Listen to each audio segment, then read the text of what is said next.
Due to the graphic nature of this program, viewer discretion is advised.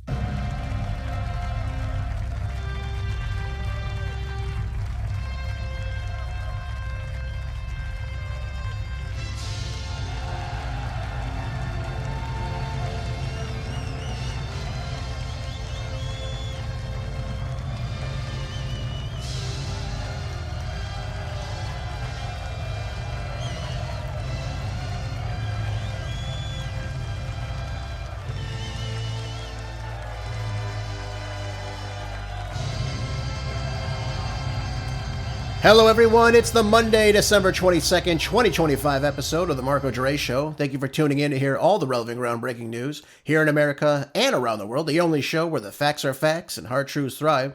Don't forget to follow the show wherever you might get your podcast. Now available on all streaming apps for you. I hope everyone's ready for the best hour Radio has to offer. Uncensored and ready to go as always.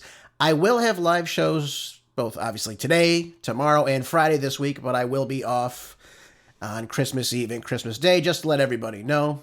And if you are missing some of the shows that I have posted, or the over 100 of them, try to give some a listen on your days off and try to get caught up on some. Lots of great content in there you can share with other people. Lots of great stuff you can share as well. Let's get right down to brass tacks, because even though this is a short week, we have a lot to cover. Starting with the latest approval ratings for President Donald Trump, which are not very positive right now. And again, which is probably why he gave that address to the nation last Wednesday evening. And this is in The Hill. It says that Trump's approval tumbled to a second-term low of 41% last month amid the record-breaking government shutdown, according to the Decision Desk's HQ polling aggregate. Since then, it's tricked up to around 45%, which has been really the rough average for him since taking office. So we have a year of the presidency so far for President Trump, roughly. And right now he's sitting under 50%. He needs to get that number up above 50% if we want to have any sort of chance to win the 2026 midterm elections. Now, there are several reasons probably for this low approval rating. Now, like most people, I've never met a pollster in my entire life. Probably most of you listening probably haven't either. I take these polls with a grain of salt. Really, I do. I try to look at what people are actually saying online, what their actions are, how they respond, things like that.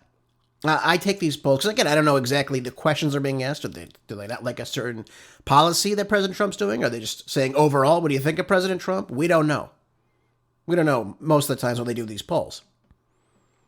But roughly, we're a year in, we're right in the middle of this, and he's right where he has been all year. We need to get those numbers up, and Trump needs to be cognizant of this.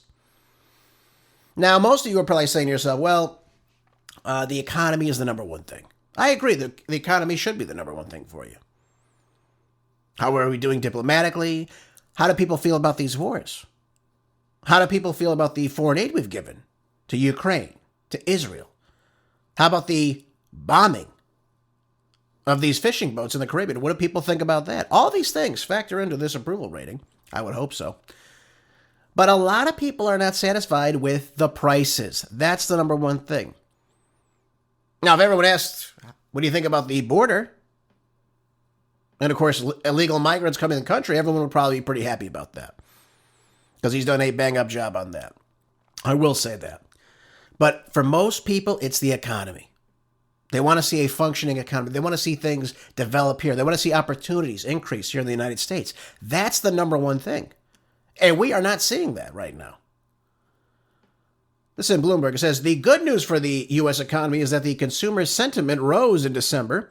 However, the bad news is it rose by less than expected, with Americans remaining depressed over affordability concerns.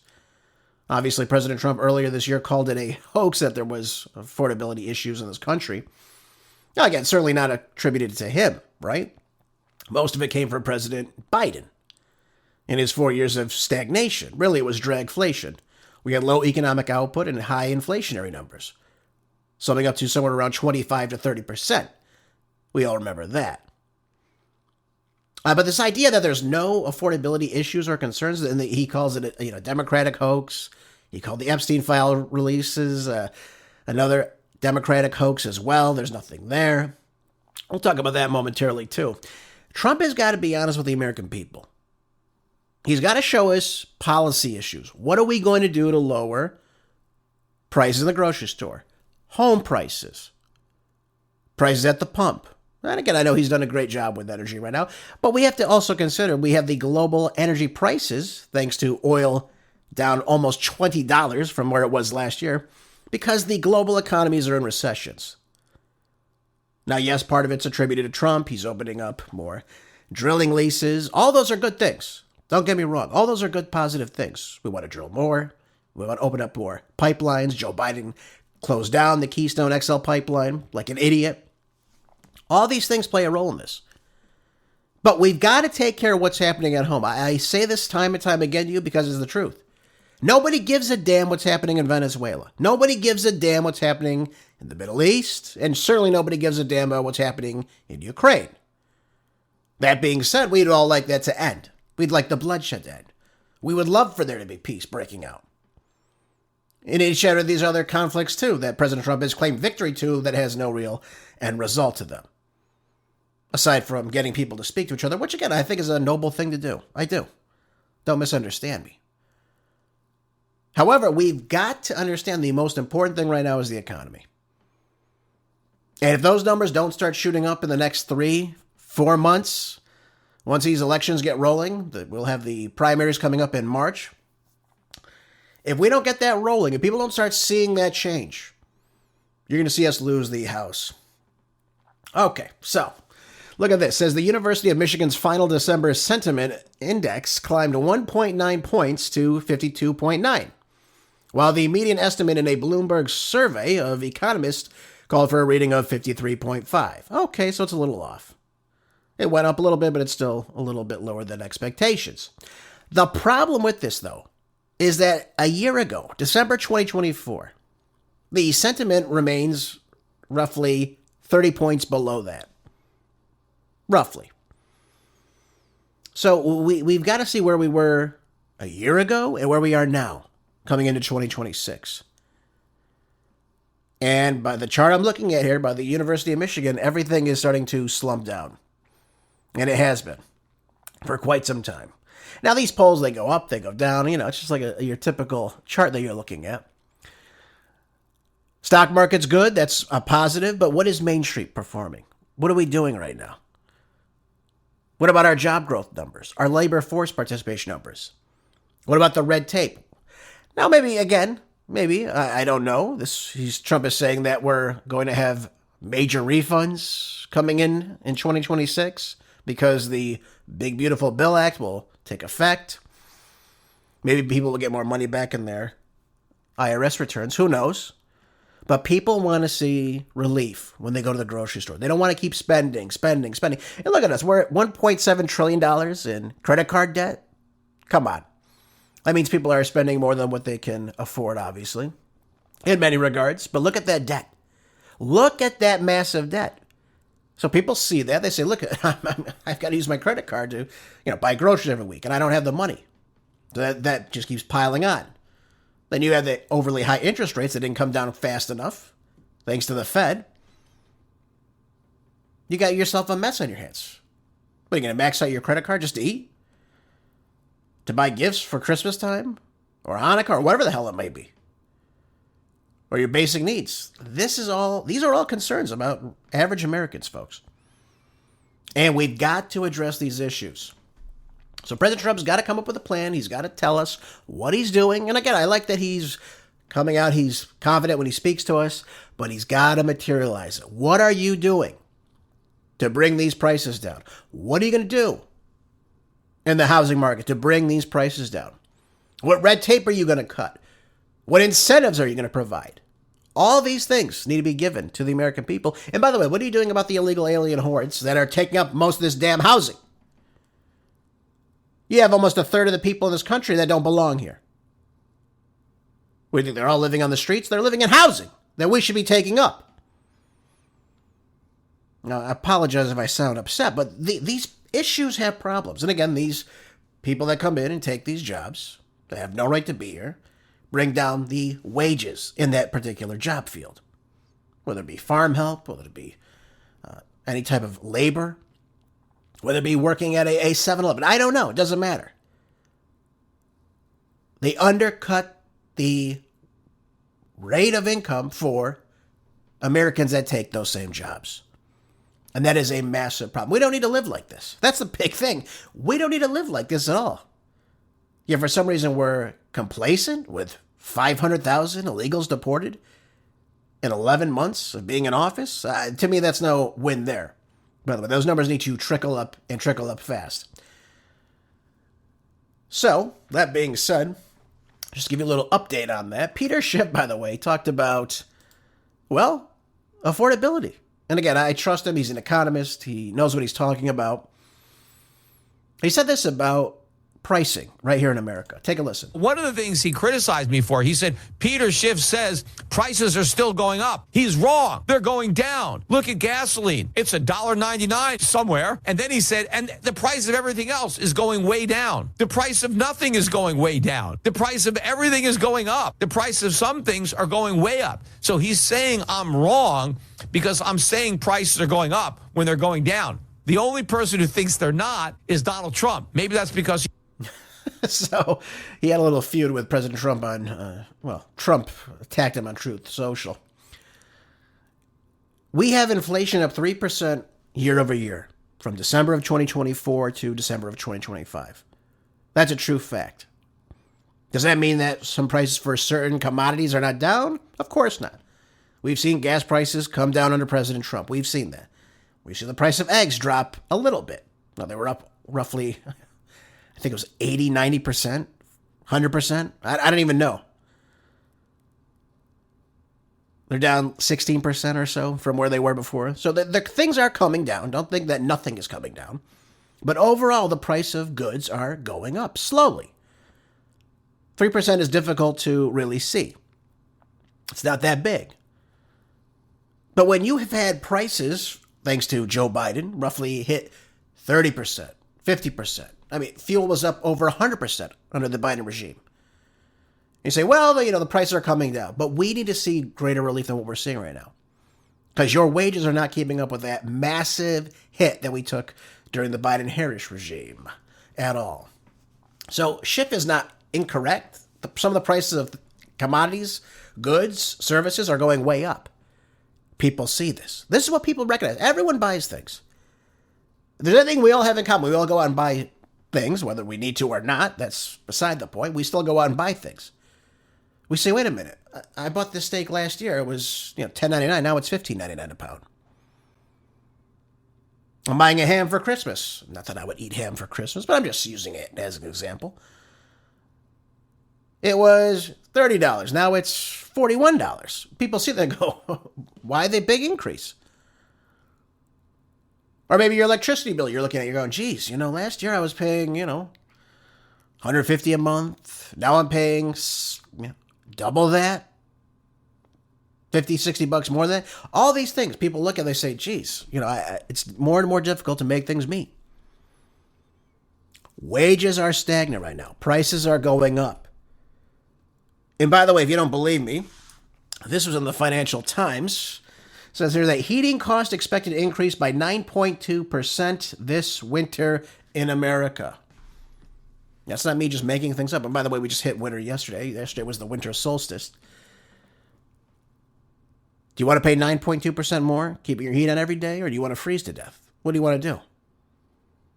Now, of course, if you're, in South Florida, that's not a big deal to put your heat on. But most of America right now, we're experiencing that winter cold. It's supposed to be a cold winter. All these policies have an effect. And again, if that's true, that heating costs are going to go up because maybe the cost of natural gas is going up, or whatever the problem is, you're going to see people struggle as a result of that, and they're not going to forget that. They're going to go vote, and they'll vote Democrat, even though that's ridiculous, but what's the other option? If prices are going up continually under President Trump, what's the other option? We'll go for the Bernie Sanders approach to it. That's what you're looking at. That's what the trends are showing right now, unfortunately. Unless, and I hope it's true. Hope President Trump can turn this around. I'd love to see him do that.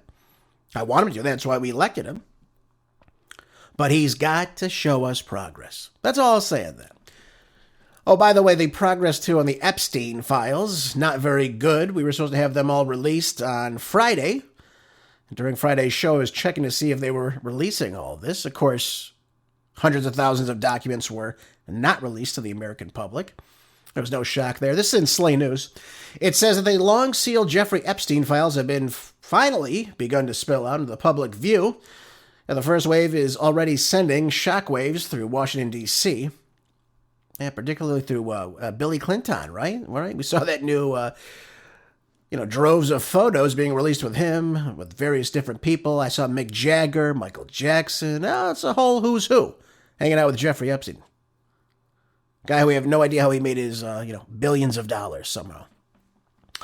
Anyways, so according to a source familiar with Friday's historic release, what the hell's so historic about it? You're releasing government documents. More than a dozen politically exposed individuals and government officials appear by name across hundreds of thousands of pages of DOJ documents was legally forced to hand over under the Epstein Files Transparency Act. Okay. Now, we're still seeing things redacted and all this information. Nobody's gone to jail yet that I know of. Has anyone been charged? Did Pam Bondi make an announcement Friday? Hey, we're charging this person. We have an investigation on all these people in the files here. Oh, because they're, pop stars and presidents? They're immune to the law? Well, of course they are.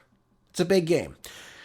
Now, in a letter to Congress, Deputy Attorney General Todd Blanche revealed a far darker picture than previously acknowledged after the DOJ identified more than 1,200 victims. I told you this before, didn't I? I said there's over 1,000 victims associated with Epstein. There's only about 200 left living. But the 1,200 victims and family members during its internal review. Now, Blanche is coming out now and suggesting that we're not releasing all these files, we're trying to do it, but we're just trying to protect the victims. That's what we've been hearing for, months now, haven't we? The statute also requires us to protect victims. And so the reason why we are still reviewing documents and still continuing our process is simply that, to protect victims. If Congress votes to hold Bondi in inherent contempt, she could be... And I don't know why my audio's still playing. Protect victims? What the hell have you done for the victims?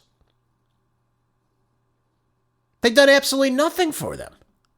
Have you seen anything that has been done to do any right by any of these victims? If not, why are we calling them victims? Or are we still in the Jeffrey Epstein did this whole thing by himself nonsense? Now, the staggering figure underscores just how deep Epstein's network and operation extended. We saw, like I told you before, we saw Bill Clinton, Mick Jagger, Michael Jackson. I saw Noam Chomsky, and it looks like a jet plane with him. All these people you know, right? All these big, big names. But is anything happening to any of these people? Not a damn thing. Wouldn't you go to these people when you say, Mr. President Clinton? Did you see these minors on this island, or do you see these young women on this island getting abused? Now, they're claiming these are victims, so I'm assuming victims of either trafficking, abduction, sexual assault. Where's the justice for them then? If we have 1,200 people, where is the justice for them? And don't give me the whole Ghislaine Maxwell is in prison nonsense. That doesn't mean a damn thing. Where are the other guilty parties? And what did Todd Blanche get from Ghislaine Maxwell when he interrogated her not too long ago? Did he get anything from her? Can he point to anything she has said to make a case against any of these people that we're seeing? And all these photos, photo after photo, all over the place. And the answer is we haven't been told a damn thing. There hasn't been one investigation. Now, it'd be one thing if she came out and said, you know what? We've got ongoing cases with this individual, shows us a picture, this individual, this is all we're going to release right now because the rest of it is being used to prosecute. But they're not saying that, are they? They're saying, hey, here's a picture of Mick Jagger standing with Jeffrey Epstein. What the hell do I care about that? I don't care about that. We want to see people that have done wrong charged, given their day in court, and let the facts fall as they may. And if the facts fall against them, they need to be charged and sentenced. I know people are coming out, well, these are just younger adults, women, 18, 19, 20, 21. There were no minors. Oh, okay. Okay, well, okay, you could believe that. I mean, where's the evidence, though? Where is the evidence that shows there was no wrongdoing then? Otherwise, why do we have 1,200 victims? That's the big question I have, of course. So I'm not shocked. We're not seeing anything come from this. We were supposed to have these files all released. They're stonewalling us now. They're not releasing them. This is a bad look for Trump again. He said he's the most transparent administration possible. What are they transparent about? I mean, let's be honest here. What are they transparent about? The answer is not much. Release the JFK files. Release the RFK files. Release the MLK files. Release the Epstein files. The 9/11 files. Release it to the people. Because we have a right to know as well. We elect these people to run the government for us, not to live above us. That's the big catch. They seem to think it's the other way around. And that is a big, big problem. Look at this. It says, this process resulted in over 1,200 names being identified as victims or their relatives. So it means their relatives identify that they are the person in the video, and the photo. Again, where's the video footage too? We're just expected to think that it's just photos. We know that he had rooms bugged with recording devices. Come on. I mean, I was born in the morning, but it wasn't yesterday morning. They've got to be transparent. Release the files. Let's see some people arrested here. Not because I just want people arrested, but I want people that have done wrong to other people to be charged for this. And again, what was the reason for the recording? Is it to blackmail people? We don't know. The DOJ isn't telling us anything. Pam Bondi's under such scrutiny right now, too, by the way. We have Thomas Massey, Ro Khanna, definitely looking into holding her accountable for this. But this is not good. This is very, obviously inept. This DOJ, they're not doing what they said they would. Look at this. Blanche wrote, this is Todd Blanche. Never in American history has a president or the Department of Justice been this transparent with the American people about such a sensitive law enforcement matter. Oh, let's say you don't do anything about it. What are you transparent about? We don't know anything that's happened. We see some pictures. People's faces are blotched out of them. What the hell does that tell us? You just don't want us to know what's going on there, obviously. No, folks, I'm sorry. This is not good. And this, again, is probably leading to, why Trump is down in these approval ratings. That's what it comes down to. Oh, by the way, the New York Post has an article out today. It says, Kushner, Witkoff draft $112 billion proposal to develop Gaza into a smart city. Wow. With luxury resorts.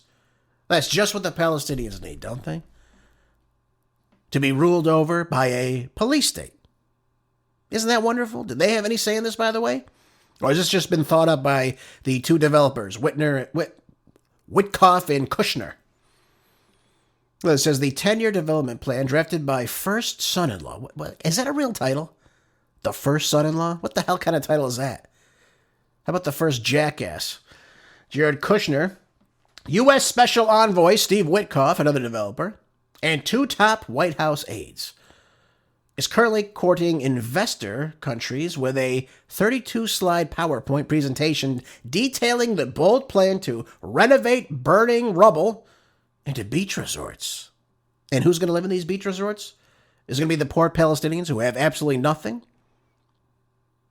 Whose wealth, if they had it, was probably destroyed in any of the banks that were inside Gaza? Who are living in makeshift tents right now? Are they going to be moving into these beach resorts? I doubt it. And who's going to own this land, too? Are they going to buy the land from the Palestinians? Are they going to give them money? Well, of course not. This is called Project Sunrise. And the sun don't rise over Gaza too much anymore. It says that the Gaza development of these luxury hotels, high-speed rail, maybe they get Gavin Newsom in there. right? We have the bullet train to nowhere in California. They spent several tens of billions of dollars on. It's going to cost even more. Nothing's been built. Not even a line of track has even been really laid in this whole process. Maybe Gavin Newsom can get out of this, though. Make some money off that, grift a little bit more. Anyways, an AI optimized smart grid features that would revolutionize the small slice of the coveted Mediterranean coastline into a bustling metropolis, is what the Wall Street Journal has reported. What a bunch of nonsense. What a bunch of nonsense this is. Do the Palestinians even have any say in this? Do we have anyone leading this group of people who want their own state? By the way, that's the number one concern for them. They want their own land. They want to govern themselves. They don't want to be ruled over by the IDF, which is what's happening right now. And again, no addressing the killing of people every single day in Gaza. They're still getting shelled. They're still getting bombed. No one's saying a damn thing about it. Myself and a select group of other people. Again, I call it as I see it. And that's what's happening right now. It says here, Gaza's destruction has been profound, but we believe what lies ahead is not just restoration. It's a chance to develop a gateway of prosperity in the Middle East with the state-of-the-art infrastructure, urban design, and technology. Hey, jackasses, why don't you do that here in the United States? Since you're such brilliant builders. Could we use that in all our major cities, by the way? Look at our major cities. They're crumbling. They're falling apart. Yet we're going to go to Gaza and do this? Who are these investors, too, by the way? I want to know who these investors are. And are they going to take a chunk of this land and own it for themselves and get rich off it? That's the case. That's what the end result of all this is. They're not going to just build out of the goodness of their hearts. They want money as a result of this, as you could imagine. Look at this. The total $112 billion cost would be spread over 10 years, with the United States agreeing to anchor. Here it is. Up to $60 billion in grants. That's your money, by the way, folks. They're calling it a grant, but it's taxpayer money. And guarantees on debts by raising industry funds. Yeah, I'm looking at a picture of it right now here in the New York Post. Look at this. Digitally driven smart city. I mean, it looks like something out of, a sci-fi flick, looking, 1,000 years in the future. Yep. Yeah, it's all in ruins right now. But look at this. Look at this. Yeah, they have these, it looks like Amtrak's, roads underneath. I mean, it's just reimagining Gaza as a smart city, right? We all want smart cities. They want them here. They want a 15-minute smart city. You may not leave within 15 minutes of your home. You're destined to stay right there. This is World Economic Forum garbage, too, by the way. Look at this. A smart city with tech-driven governance and services. Yeah, right.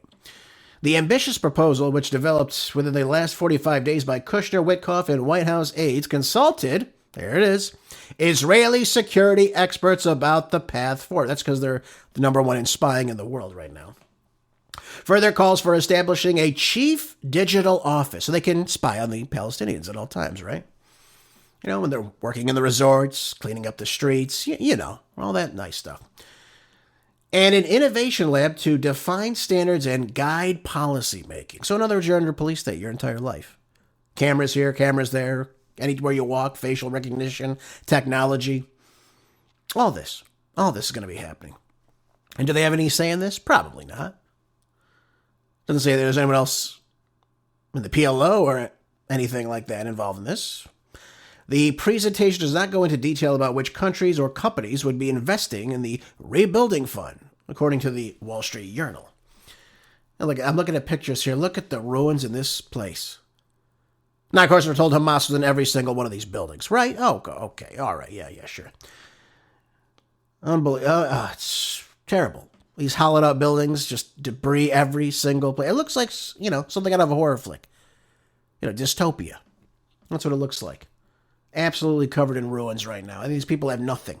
Nothing. But their plan isn't helping these people.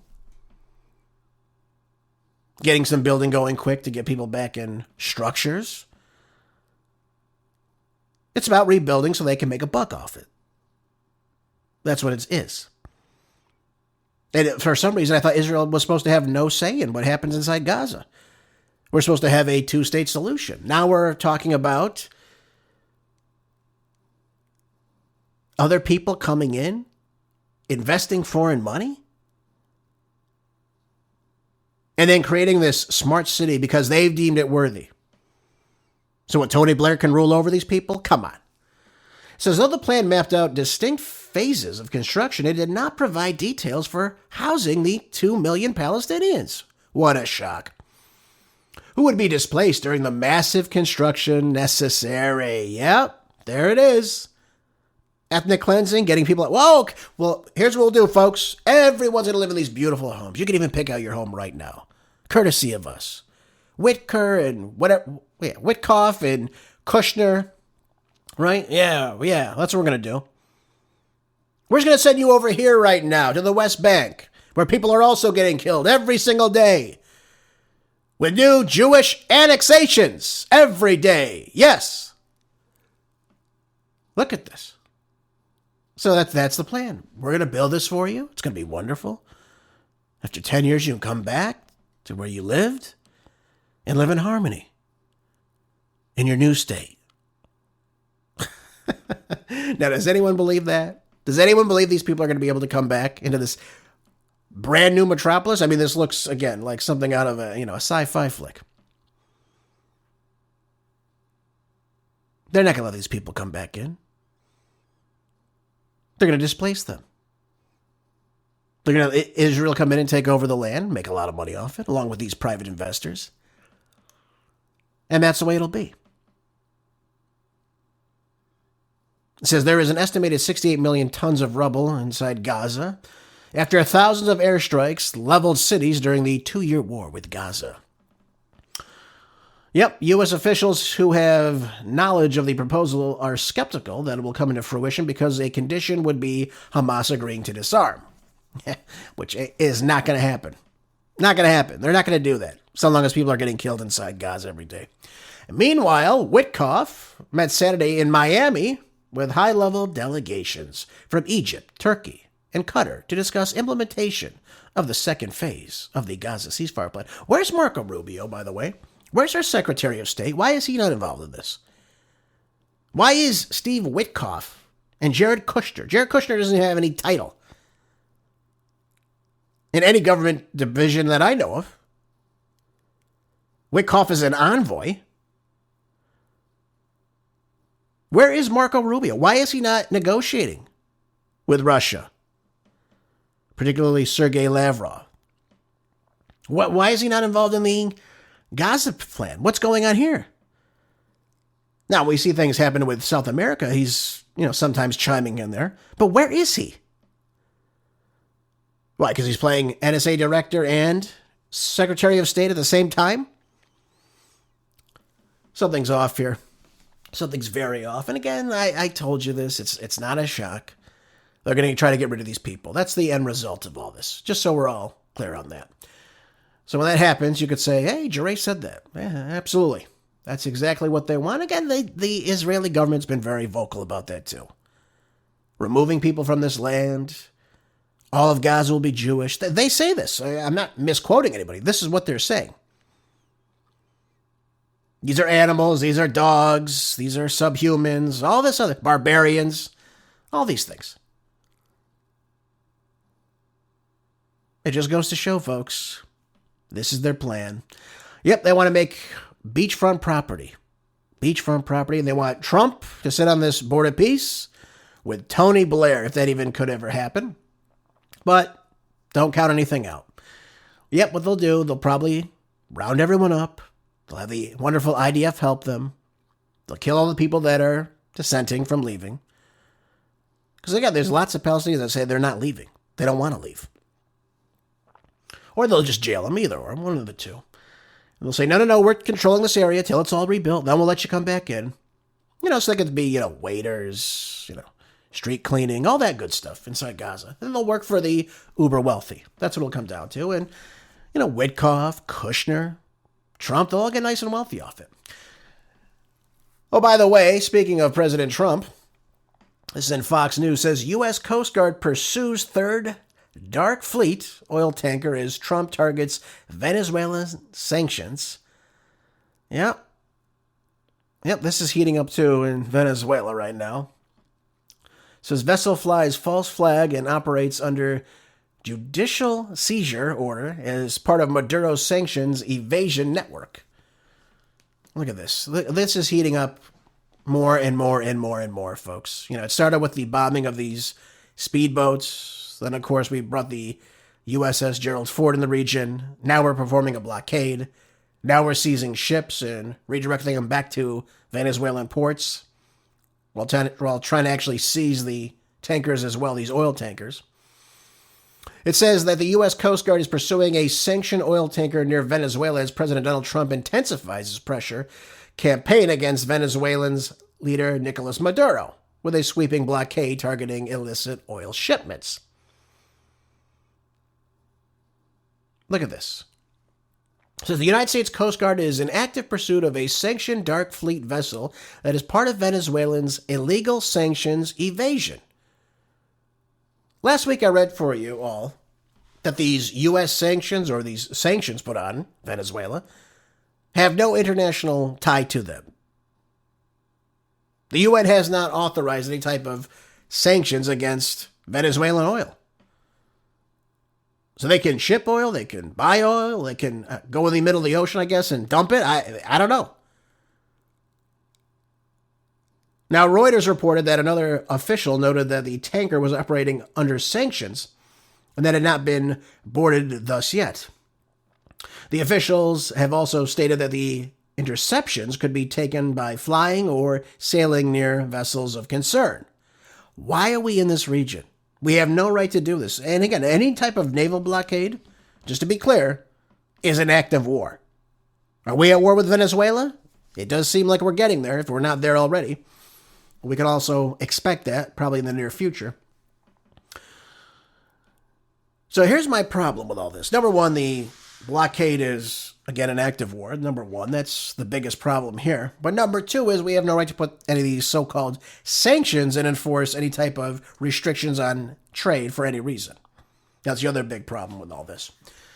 So, the oil that President Trump now claims that Venezuelans stole is a reference to the Hugo Chavez 2007 nationalization of the country's oil industry, right? So in other words, forcing foreign companies like ConocoPhillips, ExxonMobil, they had their assets seized by the Venezuelans back in 2007. It was all nationalized. So what are these assets, though? That's the big question. Most of you maybe don't know. Again, this is crucial to understand what's going on. What does Trump mean when he says they've stolen our oil? But we own the ground in Venezuela? Is that what he's saying? Because that's certainly not true.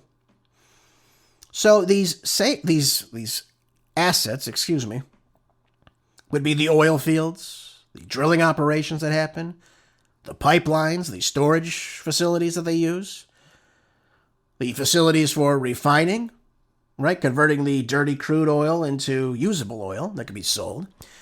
And they also canceled these long-term production projects. That would be future building of these sites.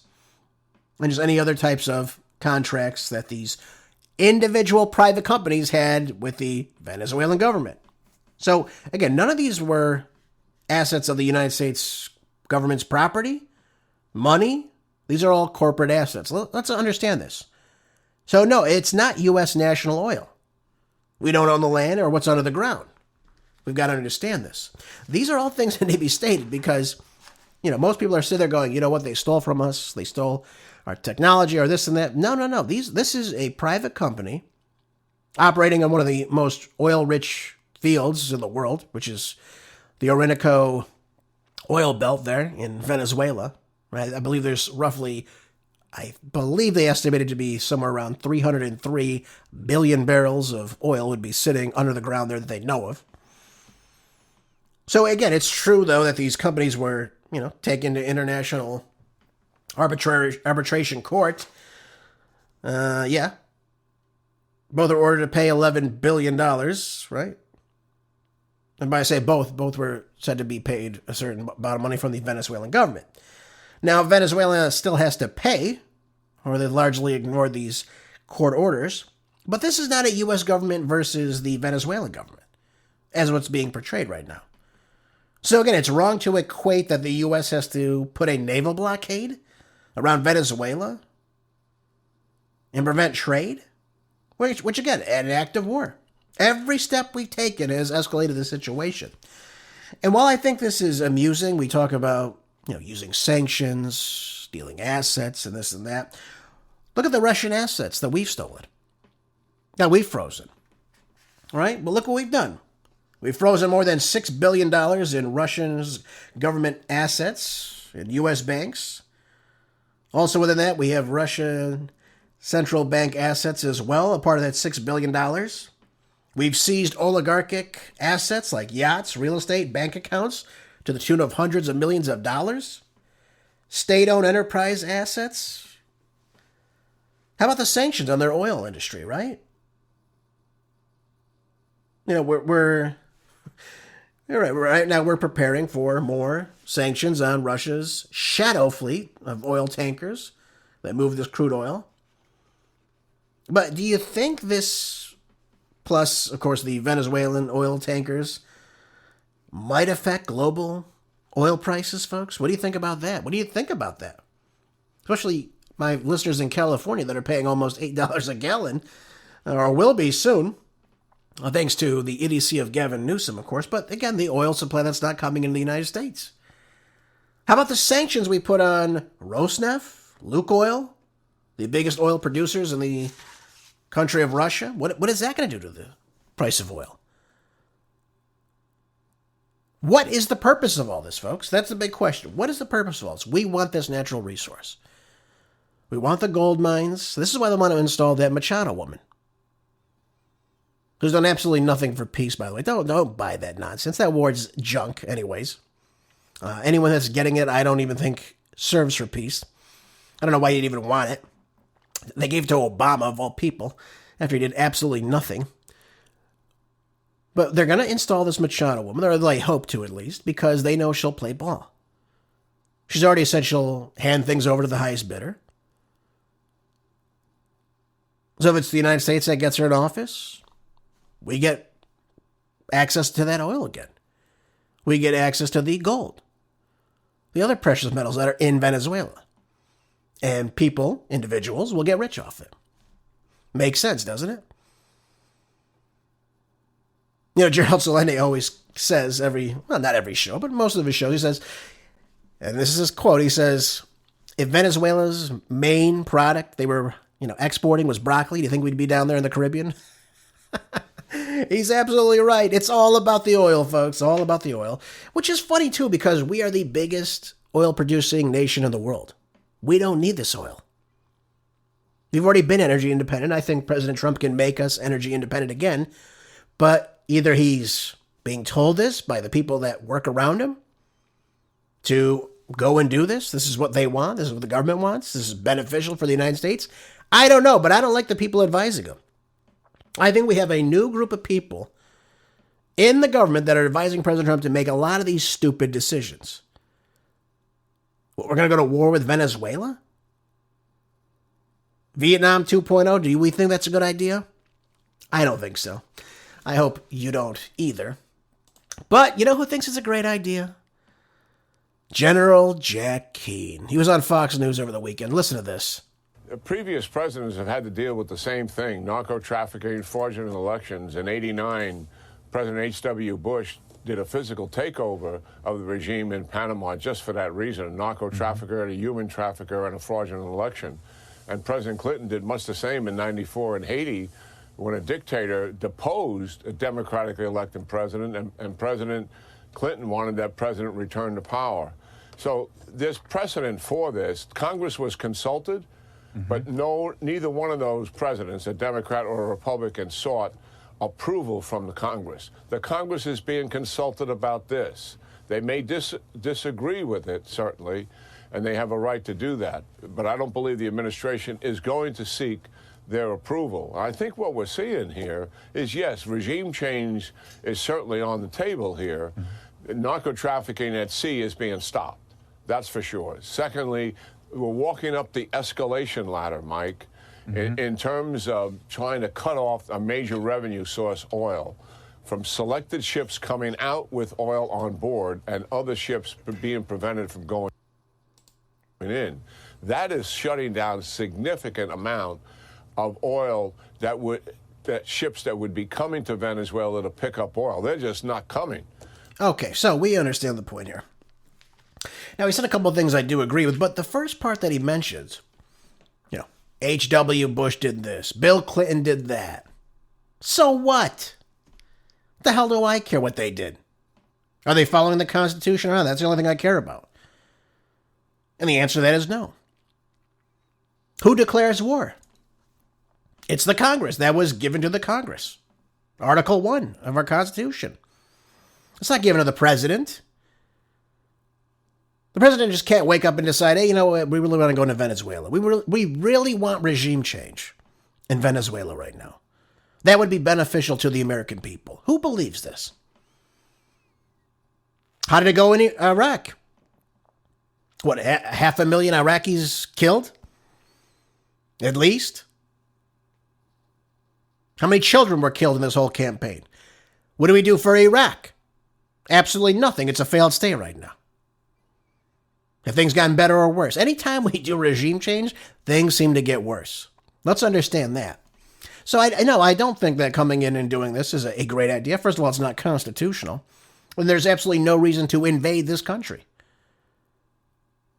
Well, because we don't believe Maduro won? What is that any of our concern, first of all?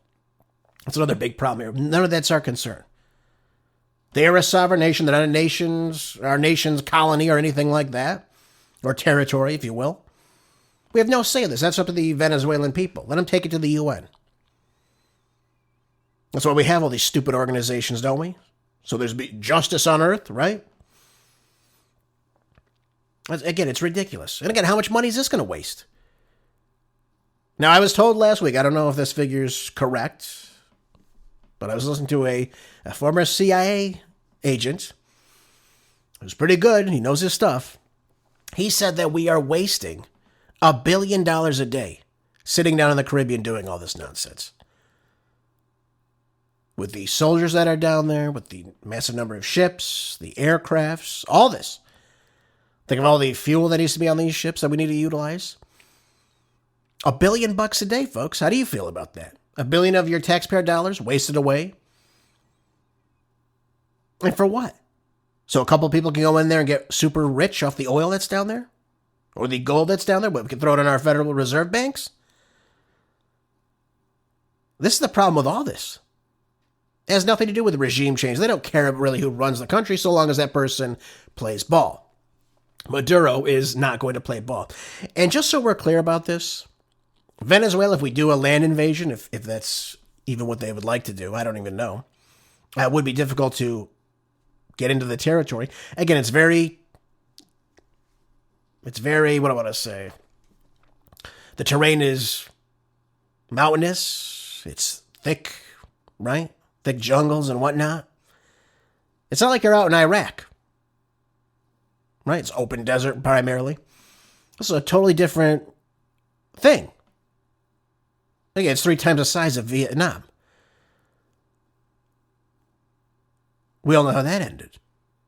The death of almost 60,000 Americans. For what? So the same result could happen anyways? We need to stop getting involved in all this nonsense, folks. It's not going to lead to anything positive. Now, again, I agree with the general here on the fact that this is escalating, right? We're going up the escalation ladder. Absolutely we are. But this needs to stop. I mean, I don't understand why Mike Johnson is not doing anything in Congress. He's just a yes man. He's proven to be extremely useless. So over the break while we're on recess, excuse me. Yeah, we are in a recession. Don't think we're not. At least if we're not, we're heading towards one. Congress on recess, so what, we get to make all these decisions over the break when no one's here? Is that how we're going to do these things? Only time will tell. I don't know. Not good, folks. Not good at all. And it goes back to, why are we here? Why are we here? That's the big question I want everyone to ask. Why are we there? To get people rich. All right, moving on. This is the Federalist. Now, General Keane touched upon the point of these, the the wrong person's in power in Panama, right, because they're not playing ball. And they're using that same notion for Maduro in Venezuela. But look at this. Does anyone come to our rescue, by the way, when we have fraudulent elections like in 2020? It says here, Fulton County, we don't dispute 315,000 votes lacking poll workers' signatures were counted in 2020. So this is just vindicating all those people that said, Fulton County, absolutely corrupt. And of course, we had the Fonz Willis, right? Remember her? Fonnie Willis, right? Right, yeah. Going after President Trump. It looks like he's been vindicated, hasn't it, folks? Now, why President Trump hasn't done forensic audits in all these states, particularly states that have no voter ID laws, like my previous home, California. No voter ID laws. None at all. So as earlier this month, Fulton County admitted that approximately 315,000 earlier votes from the 2020 election were illegally certified, but were nonetheless still included in the final results in that election. So the admission came after a December 9th hearing before the Georgia State Election Board, stemming from a challenge filed by David Cross, not the actor, of course, but a local election integrity activist. Cross filed a challenge with the SEB in March of 2022. Cross then alleged that the Fulton County violated Georgia election rules and in the handling of advance voting ahead of the November 2020 election. So now all this is coming to. Even in a red state like Georgia, we saw massive voter fraud. And now Fulton County finally admitted to it. Didn't Rudy Giuliani, Sidney Powell, all these people? Was that her name? I hope her name's Sidney Powell. I can't remember. The woman that was vocal about all this. Didn't they all go and get charged for all this? For having the freedom of speech to say, hey, listen, something's wrong here. Rudy Giuliani was one of them. And now it's coming to 5 years later that yes, there was fraud in these elections. There was fraud in these swing states. There is fraud happening right now in a lot of these blue states. We know that these machines can be hacked too. I've played you the clip time and time again. You can go back and listen to it if you want. It's in the movie From Freedom to Fascism by Aaron Russo. You can find it on YouTube. Great documentary, by the way. They have actual computer scientists coming up and saying, you know what? You can rig all these machines if you want. No one would know unless you do a forensic audit. So President Trump, do a forensic audit on all these machines. I don't care if you find it out the last day you're in office. We want to know the truth. How are these elections working in California? That at 8:01 p.m. on election night, November 2024, they knew exactly who won the Senate. And, of course, they knew exactly who won the presidency. And then, of course, all these other red districts at the very end miraculously flipped while President Trump gained popularity in the state. You try to make sense of that. Oregon, same thing, 8:01. Oregon, Kamala Harris. California, Kamala Harris. It's been called. 0% reporting. Washington State, same damn thing. What do they all have in common? All democratically controlled. No photo ID. No election laws. And where's the rest of the world to come save us? We're supposed to be the world's babysitter, apparently. We have to go in and take Maduro out because we believe he's illegitimate. Okay. Who comes and helps us in these elections? Any of these organizations? NATO? UN? Anybody? Any of our wonderful allies? No, not at all. I didn't think so. Oh, by the way, though, this is positive, too. I'm very happy about this. This is in Just the News. Says the DOJ is now suing both red and blue states to force them to clean up their voter rolls for the 2026 midterm elections. Absolutely. In fact, they should just close everything down. So if you want to re-register, you got to come do that if you want to be on the voting polls. That's what it needs to be. Now, I like Harmeet Dillon. She does a fantastic job, I think. Says here that she has now said that there are lawsuits bringing both against these red and blue states over the voter list maintenance that will help clean up the voter rolls for the 2026 midterms. Now, with the congressional elections coming up this year, the DOJ said that it is trying to ensure that only eligible voters are on states' voter rolls. Makes sense, right? Makes sense.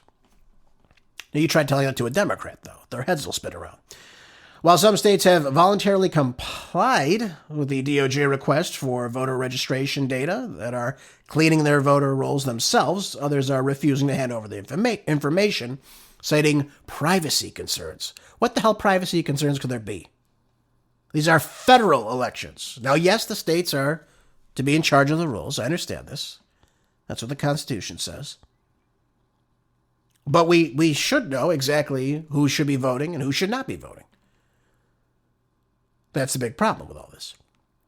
Now, 6 states did voluntarily comply, with our data request and have shared their information with us. Some states are voluntarily, now that the president has lifted a fee that was associated with cleaning their data through the federal SAVE database.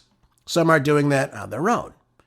And we're helping in coordination with other agencies to make sure that they have the data they need to take dead people off the voter rolls, which we know happens. We know there's dead people that still get Social Security checks and have voted in the last elections, even though they've been dead for 30, 40 plus years. People who are not citizens off the voter rolls, and by the way, those people, if they're not here legally, need to be taken out, by the way, just so we're all clear on that. But she also added that she believes that this is close to reaching an agreement with 10 states, stating that she's had discussions with a couple other state secretaries and in the office just this week about whether they're going to comply or whether we're going to sue them. Well, that's great. Now, who wouldn't want to comply with this? Who wouldn't want voter integrity? Except blue states. That's the big question. That's what it all comes down to. So hopefully we'll see Harmeet get on this and sue these states that are not going to comply. I would not expect the blue states that win by cheating to comply with this. I would not expect that at all. But I love this. Privacy concerns. These are the same people that want federal, registry databases for firearm owners, right? They would love this. Now, while I'm not keen on the states giving over their information about their citizens, we need to have some sort of policy where they can at least show us that they are cleaning out these voter rolls. I'm not saying that the federal government should be involved in the process. But what I'm saying is there needs to be some sort of oversight that, yes, you are taking care of this. Yes, these people that have been dead for, forever are off these voter rolls. And that non-citizens are not voting in these elections. That's what needs to happen. A lot of these states have not cleaned out these voter rolls in decades. Another major problem. Absolutely. So hopefully that's something positive. Hopefully that's something that people can look towards as a plus for this election. And hopefully remove some of this voter fraud we see rampantly across the nation. All right, one more segment. We have a couple minutes remaining. Did you see the massive San Francisco power outage that left 130,000 homes and businesses in the dark over the weekend? More success for Gavin Newsom. This widespread blackout caused by a fire, at PG&E at a substation near 8th and Mission Streets, left roughly 30% of the city without electricity. And here's the greatness of AI, right? You have these self-driving cars, they call them Waymos, stalled on the city streets because of the blackout, right? The access points across the metropolis is just part of the stoppage, right? So these autonomous vehicles were unable to detect down traffic lights, triggering traffic jams so people can't get around them. Isn't that wonderful? So this power outage took place between the Richmond, Presidio neighborhoods and across the Golden Gate Park. All this beautiful area too, by the way, run by absolute schmucks. And, you're seeing this, the way AI will work. If these stations are down, these cars aren't moving. And you're having massive traffic jams because you can't get around them. Now, thank God Gavin Newsom was in charge of the fire at the PG&E substation. God knows it would still be burning right now. But this goes to show you the lack of competence by city leaders to stop this. Are we updating our grids at all, folks? Are we investing in that? Of course not. Of course not. Look at this. Sunset, Haight-Ashbury, Pacific Heights, the Presidio, cutting power to stoplights and public transit systems, leaving people in the dark while these cars block their way. Unbelievable. Sister, the San Fran Schmucko Department of Emergency Management said on X there was significant transit disruptions. No kidding. Despite citywide, and urged residents to avoid non-essential travel and treat down traffic signals as four-way stops. Yep, there it is. Yep, there's your city in a nutshell, folks. Destroyed by the left, as always. Not a shock there, right? You can't make this stuff up. You really can't. Will anything like that ever get better in San Francisco? Will they ever stop electing these dunces? Will they ever demand, for what they pay to live there, that the quality of life improve? I don't know. Nobody knows. Who knows? Folks, thank you so much for being here, as always. I really do hope that you learned something today. I hope you'll share the show with other people and help get the truth out. I appreciate those of you that have been doing that. You make quite a difference in the show. Don't forget to make changes in your own life, though, right? We got to start doing that. Make sure that you are staying prepped, prepared. Make sure you're storing up food, water, ammo, gold, fuel, supplements, anything you need to be self-sufficient. And as always, make sure you share the show, folks. That's really what I want to say to you. Have a great rest of your day, folks. I'll see you back here tomorrow on the next Marco Dre Show. Until then, be good, stay busy, God bless.